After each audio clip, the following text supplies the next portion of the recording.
Graça e paz, irmãos. Nós queremos agradecer a Deus por essa oportunidade. Eu tenho o privilégio de, mais uma vez, poder comentar, conversar sobre esta lição, aliás, sobre a revista Compromisso, e hoje com a lição A Igreja e a Propagação do Evangelho.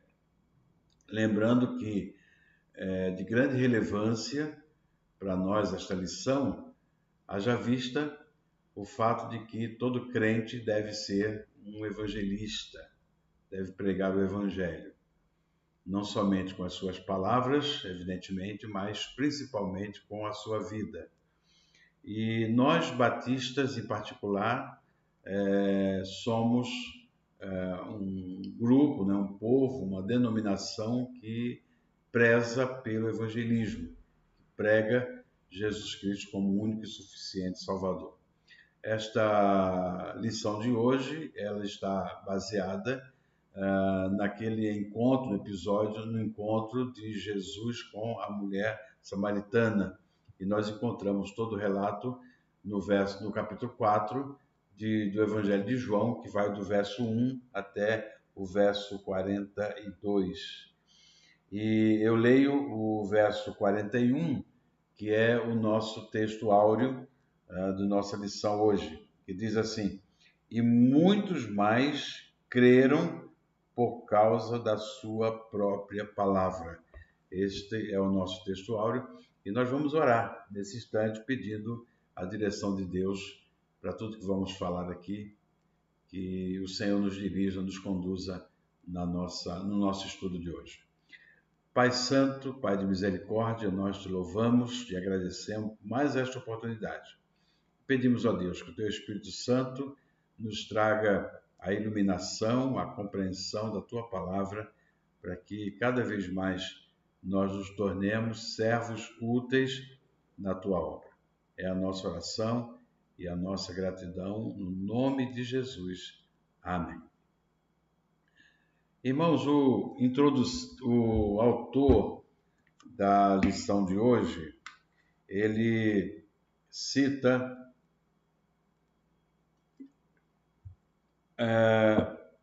uma frase do livro Evangelismo Pioneiro. E ele diz assim, que o autor argumenta que evangelismo é fazer da coisa principal a coisa principal. Nas suas alegações, ele diz assim: a igreja, ela pode ter várias atividades, tais como beneficente, artística, esportiva, entretenimento, apoio emocional, cursos profissionalizantes, etc. E outras coisas que nós sabemos que a igreja faz. Porém, sua atividade fim, ou seja, sua atividade principal é a propagação do Evangelho de Jesus Cristo.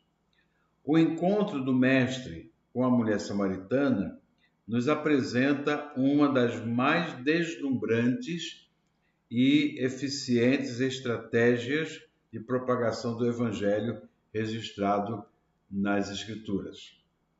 No ponto 1 desta lição, que está baseada dos versos 4 ao verso 10 de João 4, ele fala sobre a propagação do Evangelho deve ser intencional.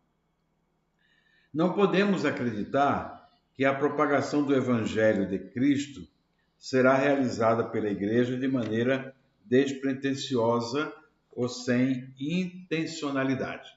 Se nós olharmos para esse texto, esse episódio, nós vemos aqui que Jesus teve a intenção de passar por Samaria, porque ele sabia que ali seria uma oportunidade, ou teria uma oportunidade de evangelizar.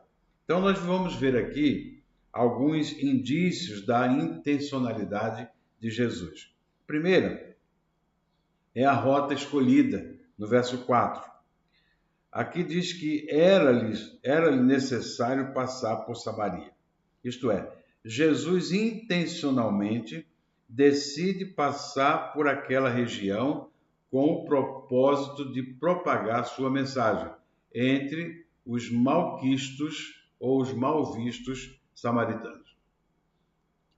Os judeus, eles se desviavam daquela rota de Samaria, mas Jesus fez questão, era o trecho mais curto, e Jesus fez questão de passar por ali. Ele não foi por outro canto, ele fez questão, ele tinha a intenção de passar por Samaria, porque, como disse, ele sabia do que estava por vir. Também nós vemos aqui o lugar escolhido. No verso 6, o local escolhido por Jesus foi um poço, ideal para encontrar samaritanos que obrigatoriamente buscavam por água. Assim, ele faz da necessidade imperiosa do ser humano como oportunidade para pregar o Evangelho.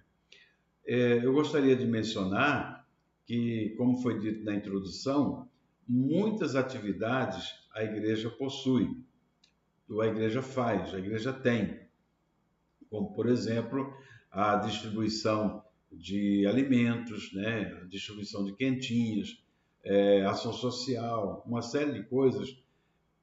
Embora a gente também deva fazer isso para suprir as necessidades das pessoas, mas nós precisamos intencionalmente fazer essas atividades também pensando na evangelização dessas pessoas, necessariamente não sendo um meio de trazê-los como membros da igreja ou da nossa igreja, mas sim fazer com que eles conheçam Jesus Cristo como Senhor e Salvador. Esse deve ser o propósito. Também nós encontramos aqui no verso 7 uma iniciativa tomada por Jesus. Diz o autor que o iceberg, ou a parede, né, vamos trazer outra ilustração, que existia entre judeus e samaritanos, ele é quebrado intencionalmente por Jesus. Então veio uma samaritana tirar água, e Jesus lhe disse: dá-me um pouco de água. Veja que Jesus rompe o silêncio e o ostracismo daquela mulher ao pedir água, nos ensinando a tomar iniciativa em busca dos perdidos. Então, somente para nos situarmos que essa iniciativa da evangelização, ela deve ser tomada por nós crentes, ou seja, aproveitando as oportunidades que a gente encontra, seja com os nossos vizinhos, seja com os nossos funcionários, com o nosso patrão, com aquelas pessoas que nos cercam, ou até mesmo em uma fila do banco ou algo parecido. Então, a iniciativa deve ser nossa. Aqui também no verso 9, nós encontramos uma superação cultural. Jesus rompe as barreiras das diferenças culturais de sua época quando propaga o Evangelho. A superação das barreiras culturais faz parte da grande comissão. Então, o Evangelho é para todos, né? O Evangelho é para todos. O Evangelho ele precisa ser pregado ao pobre, ao rico, a pessoas de diversas raças. Então, o Evangelho deve ser pregado. Cada um vai receber isso e vai fazer a sua aceitação mediante a atuação, o desejo do Espírito Santo, aliado à fé de cada um. Mas que essa pregação do Evangelho, ela deve ser para todo, o Evangelho é para todos. Também nós encontramos no verso 10 a acessibilidade divina.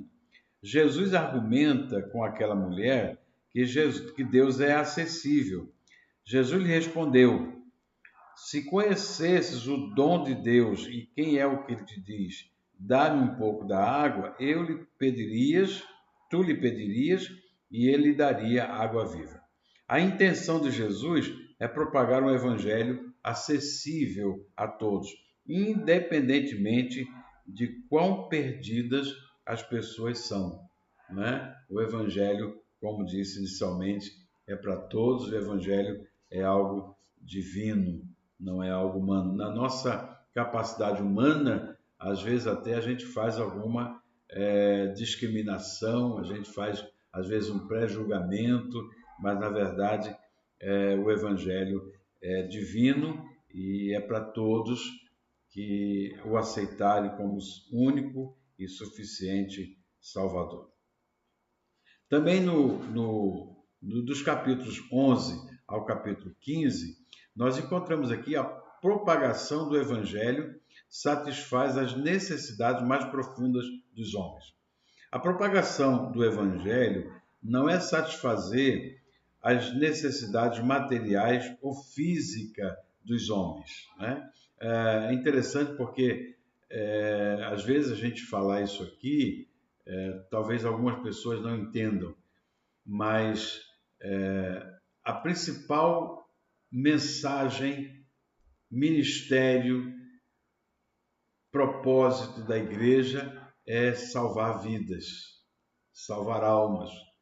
Para isso, a igreja pode usar diversos artifícios, mas a igreja ela tem como principal missão levar o evangelho, resgatando pessoas do inferno e levando-as aos céus.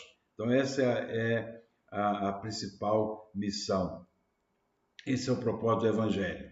No entanto, podemos também, aliados a isso, né, e nessa visão da pregação, podemos fazer atos de bondade, coisas que podem ajudar a comunidade, as pessoas, assim como Jesus fez algumas vezes. Jesus pregou o evangelho, mas Jesus também deu pão, deu peixe. Jesus também ensinou a pescar. Então, Jesus disse como fazer. E a parte humana nós fazemos também. Então é preciso que a gente entenda isso, que a propagação do Evangelho é a parte que satisfaz inteiramente a vida do ser humano. Também diz aqui que Jesus propunha algo mais pertinente à verdadeira necessidade daquela mulher ou das pessoas. Enquanto Jesus contra-argumentava, apresentando que as coisas do mundo, por mais necessárias e importantes que sejam, não trazem apenas a plena satisfação, aquela mulher ela abre o seu coração e, a princípio, ela entende, não é, quem era Jesus, havia algo diferente, e ela diz assim: eu vejo que és profeta, eu vejo que és profeta. E aquela mulher, ela confessa ali, a gente vai ver isso um pouco mais à frente.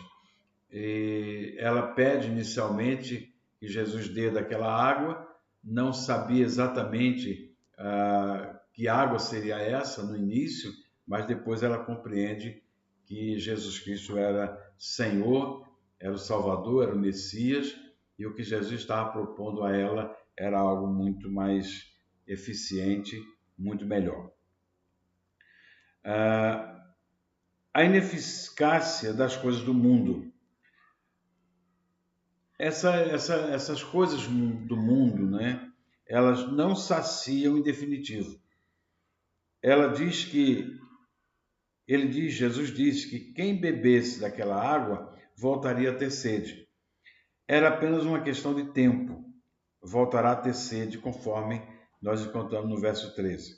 Aprendemos aqui que apenas o Evangelho, na pessoa de Cristo, que é a água viva, satisfaz de uma vez para sempre o ser humano. Então, a satisfação completa, né? E quando a gente fala em satisfação completa, é a satisfação emocional, espiritual. Jesus Cristo nos dá essa satisfação para toda a vida. A gente pode ter comida, mas a comida acaba. A gente pode ter necessidade de água, ter água, mas essa necessidade ela vai voltar. Porque as coisas do mundo elas não saciam a nossa necessidade. Mas Jesus sim, Jesus sacia a nossa necessidade emocional, espiritual, e Jesus disse que aquele que se coloca nas suas mãos, ele supre até mesmo as necessidades materiais. Quando nós nos colocamos, ele abençoa a nossa vida. Por isso que o Evangelho, ele é um Evangelho que traz benefícios para a nossa vida de uma forma completa, de uma forma total. Também nós vemos aqui a insuficiência das coisas do mundo material para satisfazer o Espírito. Jesus afirmou, nem só de pão viverá o homem. Ou seja, as coisas espirituais só serão satisfeitas por coisas espirituais.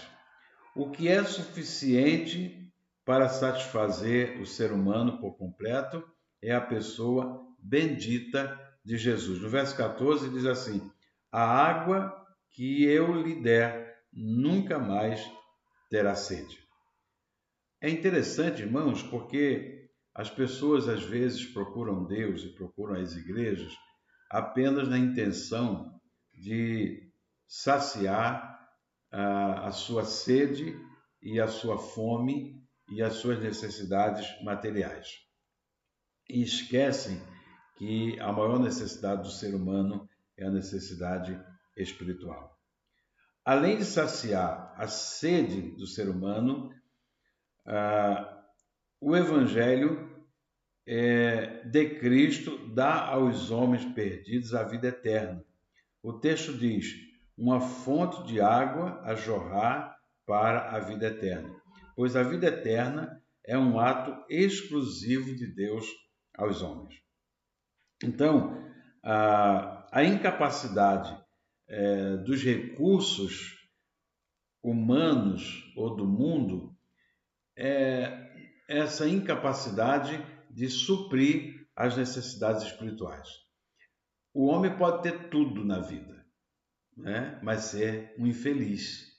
O homem pode ter muito dinheiro, muitos bens, mas mesmo assim ele pode ser uma pessoa infeliz. E, além disso, ele pode ter muito dinheiro, pode ter muitos recursos, mas mesmo assim ele pode estar perdido espiritualmente.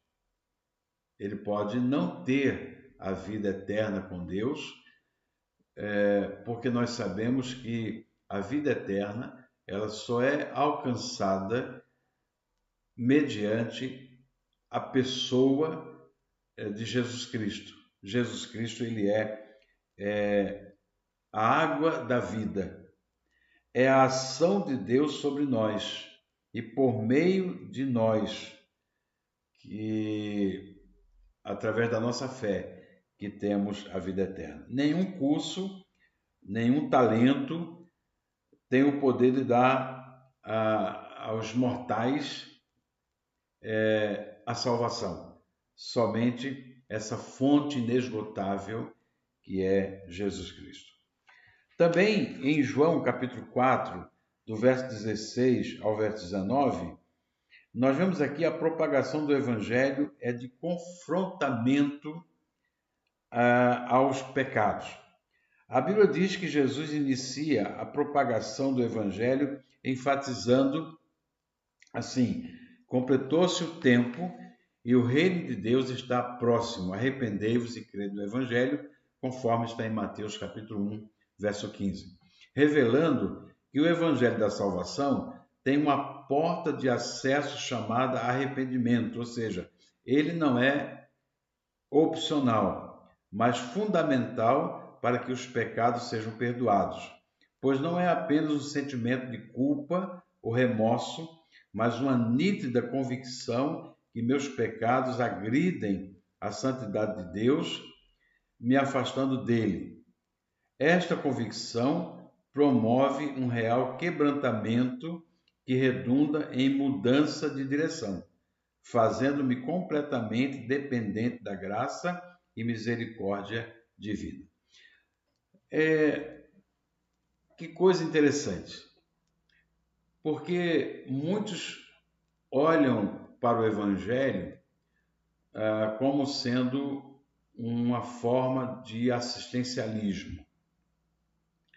Outros olham para o Evangelho também pensando apenas no fato de que Deus ele nos ama.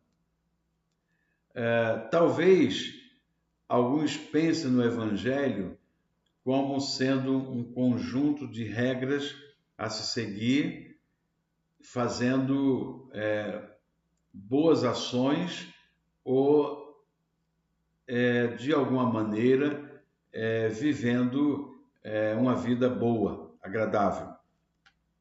Mas nós sabemos que o Evangelho também ele parte do princípio de que aquele que aceita Jesus Cristo, aquele que aceita o Evangelho, aquele que recebe no seu coração Jesus como Senhor e Salvador, precisa mudar de vida, precisa mudar de atitude. Então, nós, apesar de sermos pecadores, nós precisamos entender que precisamos abandonar o pecado. Não há como ser um cristão verdadeiro vivendo uma vida de pecado e desobediência. Nós somos pecadores, mas nós somos pecadores arrependidos. E se uma pessoa aceita Jesus Cristo como Senhor e como Salvador, precisa se arrepender dos seus pecados. E o arrependimento não é só um remorso, como diz o autor. Não é só um entendimento de que fez ou alguma coisa errada ou que está fazendo alguma coisa errada. Não, não é isso. O verdadeiro arrependimento, ele passa por uma tomada de atitude, de decisão, de não fazer mais aquilo que eu fazia. O apóstolo Paulo, ele diz que se alguém cometia algum pecado, não peca mais. Se alguém matava, não mata mais. Se alguém roubava, não rouba mais. Se alguém mentia, não mente mais. Então, tudo que desagrada a Deus, isso precisa ser deixado para trás. E isso significa uma vida de santidade. Ou seja, a Bíblia diz que nós precisamos ser santos como Deus é santo. E o que é santidade? Santidade é a gente não fazer as coisas que desagradam ao Senhor. É evidentemente que ainda com esse corpo que nós temos, nós somos pecadores. Nós pecamos, erramos algumas vezes. Mas o nosso objetivo, o nosso desejo é não fazer as coisas erradas. O Evangelho não massageia o ego doentio e perverso de pecadores. Antes, ele os confronta para que se arrependam e convertam-se a um Deus que conhece seus erros, os nossos erros e pecados, mas deseja mudar nossas vidas, suas vidas em definitivo. O último ponto desta lição diz assim, está baseado em João capítulo 4, versos 29, 30, 34 até o 42. A propagação do Evangelho necessita de propagadores que tenham vidas transformadas. As palavras são ouvidas com atenção pelos perdidos. Quando elas advêm de vidas transformadas pelo Evangelho, afinal, uma vida nova tem mais eficácia que 1000 palavras. Aquela mulher marginalizada de Siquém propaga o Evangelho a partir do que aconteceu com ela. Vinde, vede um homem que me disse tudo quanto tenho feito. Será ele o Cristo? É o que nós encontramos no verso 29. O evangelista João faz questão de ressaltar o eficiente papel daquela mulher entre os seus irmãos samaritanos. E nós encontramos aqui, como disse alguns versos, né? Ela faz questão de dizer assim: e muitos samaritanos daquela cidade creram nele por causa da palavra daquela mulher. Também no verso 41 diz que muitos outros creram por causa da sua palavra, ou seja, da palavra da mulher.